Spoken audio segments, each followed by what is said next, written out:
Hello बच्चों। तो कैसे हो आप सब लोग। हम पढ़ रहे थे फीमेल रिप्रोडक्टिव सिस्टम, जहां हमने accessory ducts and external genitalia के बारे में डिटेल में डिस्कशन की। एंड आज हम स्टार्ट करने वाले हैं एक्सेसरी ग्लैंड्स के बारे में, यानी कि मैमरी ग्लैंड। यहाँ हम देखेंगे कि मैमरी ग्लैंड में कैसे मिल्क का फॉर्मेशन होता है, कैसे मिल्क का सिक्रेशन होता है, एंड क्या क्या हार्मोनल मैकेनिज्म्स होता है। इन सब के बारे में आज हम डिटेल में पढ़ेंगे। चलो स्टार्ट करते हैं। सबसे पहले जो मैमरी ग्लैंड होते हैं वो पेयर में प्रेजेंट होते हैं, यानी कि दो प्रेजेंट होते हैं।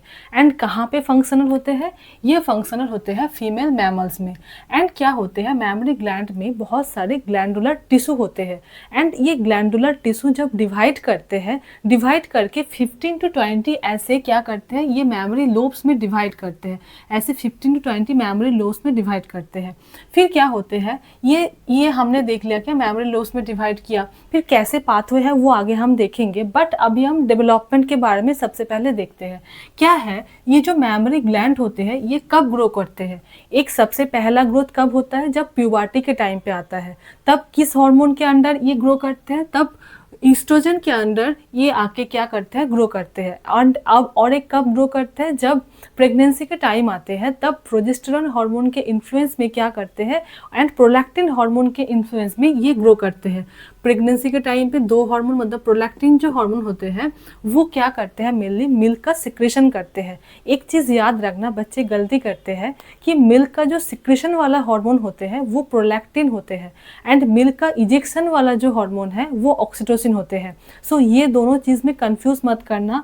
ये क्या होते हैं, प्रोलैक्टिन मतलब सिक्रेशन वाला हार्मोन, मतलब मिल्क का जो सिक्रेट करते हैं वो कौन करते हैं, वो प्रोलैक्टिन करते हैं। प्रेगनेंसी के टाइम पे प्रोलैक्टिन से मिल्क का सिक्रेशन होता है। ये हमने देख लिया। अब क्या है, ये कैसे मिल्क का सिक्रेशन एंड मिल्क का जो पाथवे है वो अब हम देखेंगे। सबसे पहले तो हमने देखा कि यहाँ पे जो है ग्लैंडुलर टिश्यू प्रेजेंट है, जो किस में डिवाइड होते हैं, जो बहुत सारे मतलब 15 to 20 मैमरी लोब्स में डिवाइड होते हैं। अब क्या होते हैं, इस मैमरी लोब्स के अंदर ऐसे मैमरी एल्वियोलाई प्रेजेंट होते हैं, जो क्या करते हैं, मिल्क की स्टोरेज करते हैं, मतलब यहाँ पे मिल्क को स्टोर करके रखते हैं। ठीक है, जैसे यहाँ मैंने पूरा पाथवे दिखाया कि जो ग्लैंडुलर टिश्यू होते हैं मैमरी ग्लैंड के, वो 15 to 20 मैमरी लोब्स में डिवाइड होते हैं। एंड हर एक लोब में, मतलब ये जो लोब है, हर एक लोब में मैमरी एल्वियोलाई होते हैं, जो क्या करते हैं, मिल्क की स्टोरेज करते हैं। देन क्या होते हैं, मिल्क जो है कैरी होते हैं भाया मैमरी टिब्यूल। इसके नीचे वाला जो स्ट्रक्चर है, ये देख लिया क्या, मैमरी एल्वियोलाई। इसके नीचे जो स्ट्रक्चर है ये हो गया क्या, मैमरी टिब्यूल। अब देखो बहुत सारे ऐसे, ये जो 3 मैमरी टिब्यूल है ये ज्वाइन करके एक डक्ट बना रहे हैं, जिसको हम बोलते हैं क्या, मैमरी डक्ट। एंड ये ऐसे ही यहाँ से भी ये हो गया क्या, एम्पुला। देन यहाँ पे नीचे क्या है, मैमरी एल्वियोलाई हो गया, देन मैमरी टिब्यूल है, देन मैमरी डक्ट है। ये सब ज्वाइन करके एक स्ट्रक्चर यहाँ पे बनाते हैं जो वाइड होते हैं। इसको हम बोलते हैं क्या, मैमरी एम्पुला।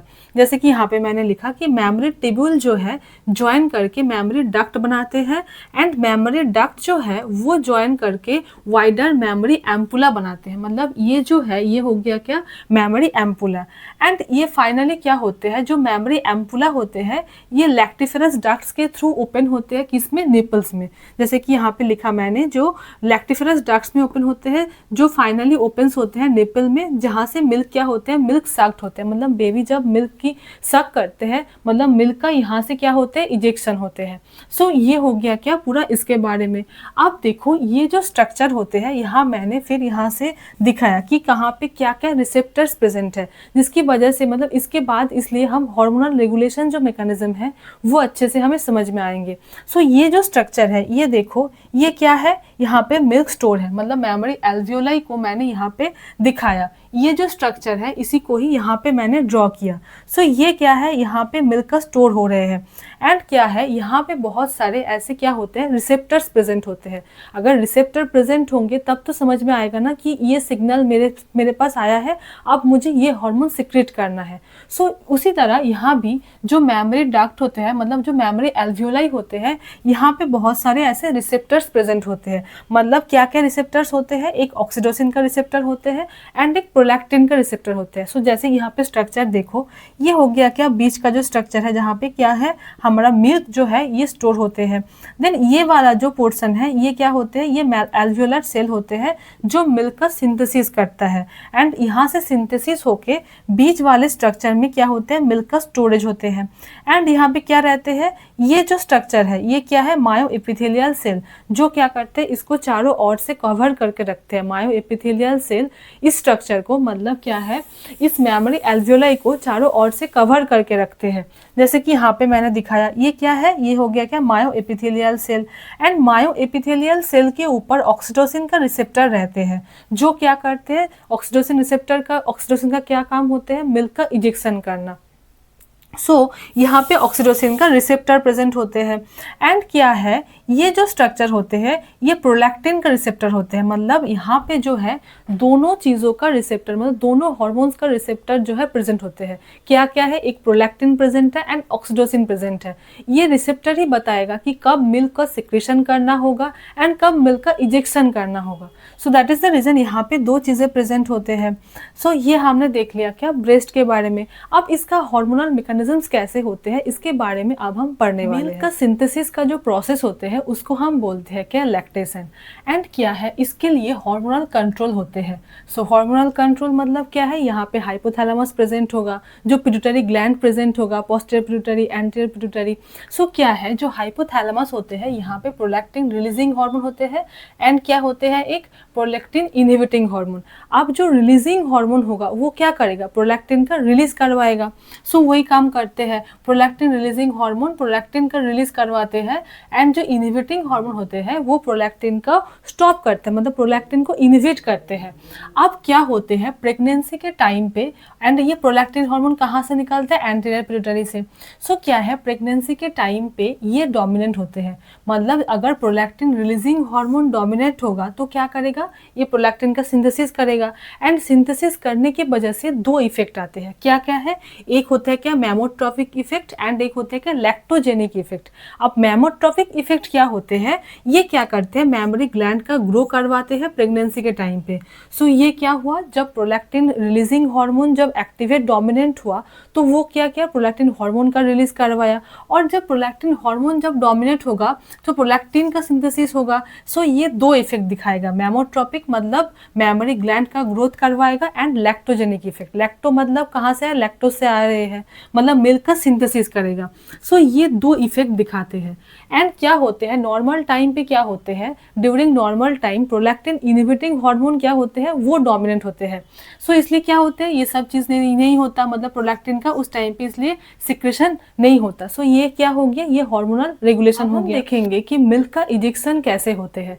सो सबसे पहले जब बेबी निपल को सक करेगा तो क्या होगा, जो न्यूरॉन है वो हाइपोथैलेमस, मतलब हाइपोथैलेमस क्या होते हैं, हाइपोथैलेमस हेडमास्टर होते हैं। मतलब यहाँ पे ही सबसे पहले मैसेज जाता है, फिर वो डिस्ट्रीब्यूट करते हैं किसको क्या क्या काम करने हैं। तो सबसे पहले जब बेबी ने निपल को सक किया तो क्या हुआ, न्यूरॉन जो है वो इन्फॉर्मेशन पहुँचाए किसके पास, हाइपोथैलेमस के पास। अब हाइपोथैलेमस एंटीरियर पिट्यूटरी को बोलेगा प्रोलैक्टिन रिलीज करने के लिए एंड पोस्टीरियर पिट्यूटरी को बोलेगा क्या, ऑक्सीटोसिन का जो स्टोर था वो रिलीज करने के लिए।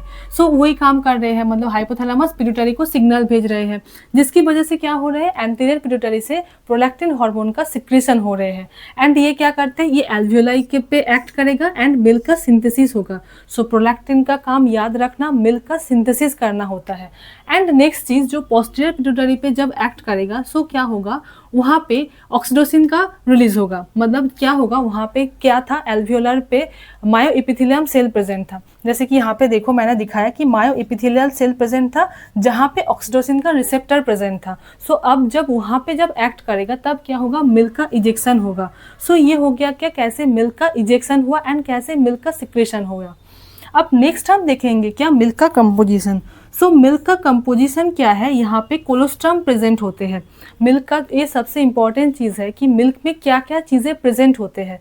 सो मिल्क में क्या होते हैं, मिल्क में कोलोस्ट्रम होते हैं, जो क्या होते हैं, जो बहुत इनिशियल डेज ऑफ लैक्टेशन में मतलब सिक्रेट होते हैं। एंड ये आईजीए मतलब इम्यूनोग्लोबुलिन ए में सबसे ज़्यादा रिच होते हैं। एंड ये क्या करते हैं, ये बच्चों की इम्यूनिटी के लिए बहुत इंपॉर्टेंट होते हैं। सो इनिशियल डेज की लैक्टेशन इसलिए बहुत इंपॉर्टेंट है। यहाँ पे क्या होते हैं, कोलोस्ट्रम प्रेजेंट होते हैं जो आईजीए पे रिच होते हैं। एंड ओवरऑल मिल्क की कंपोजिशन में बहुत सारे चीज़ और भी है, जैसे कि वाटर हो गया, मिल्क प्रोटीन जो कि कैसिन होते हैं, देन मिल्क शुगर लैक्टोस होते हैं, एंड विटामिन एंड इलेक्ट्रोलाइट्स। सो ये चीज़ें मिल्क में प्रेजेंट है। सो आज की वीडियो में हमने देख लिए क्या मेमोरी ग्लैंड के बारे में, कैसे मिल्क का सिंथेसिस होते हैं, फिर हमने हार्मोनल रेगुलेशन के बारे में भी पढ़ा। सो आई होप कि ये वीडियो तुम्हें अच्छी लगी हो, समझ में आए हो। एंड इसके बाद हम सबसे इम्पॉर्टेंट चीज़ पढ़ने वाले हैं जो बहुत इंपॉर्टेंट है बोर्ड पॉइंट ऑफ व्यू से भी and NEET point of view से ही, जो क्या है गैमेटोजेनेसिस। सो स्टे ट्यून्ड, पढ़ते रहो। Thank you so much and all the very best.